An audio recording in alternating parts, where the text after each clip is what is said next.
Mathematics challenge একটু বর্গ করা। এ নাম্বার সব ধরক দিয়ে আছে 11 বর্গ কিমান হব। বি নাম্বারটো দিয়ে আছে 111 এটার বর্গ কিমান হব। সি নাম্বারটো দিয়ে আছে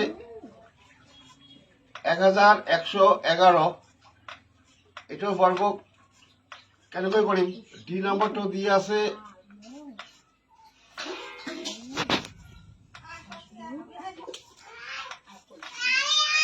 11,111 স্কয়ার। আর ডি ই নাম্বারটো দিয়ে আছে আমার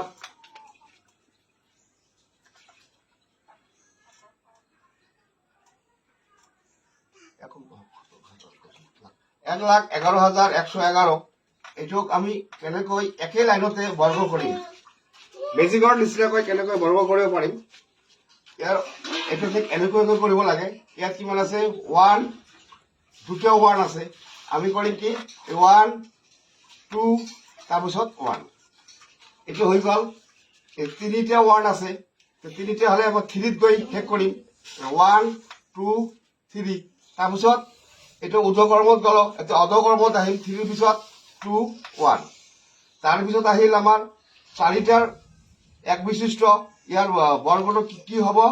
এতিয়া আমি কৰিম 1 2 3 4 এইটো ঊৰ্ধ্বগতিত গৈ আছে, এতিয়া নিম্ন গতিত আহিব 3 2 1 তাৰপিছত আছে 11,111 বৰ্গটো কেনেকৈ হ'ব। সংখ্যা আছে ইয়াত 5টা। তেতিয়াহ'লে কৰিম আমি 1 2 3 4 5 এই 1 2 3 4 5 এটা ঊৰ্ধ্বগতিত গৈ আছে। হ্যাঁ, এটা নিম্ন গতিত কি হ'ব 4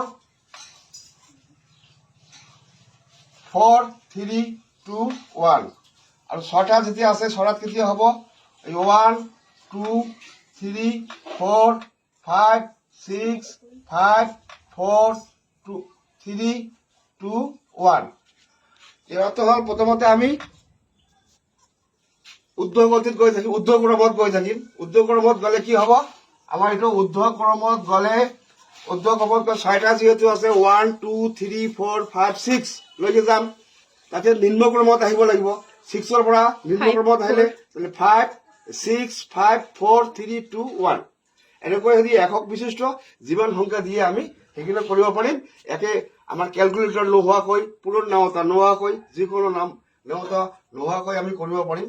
তেনেহলে তোমালোকে এই 1 নম্বৰ এটা দিওঁ 7 নম্বৰ 7টা অংক বিশিষ্ট একৰ 1 2 3 4 5 5 6 7 এটাৰ বৰ্গ কৰি এনসাৰটো কি হ'ব এটা তোমালোকে কমেন্ট বক্সত জনাই দিব।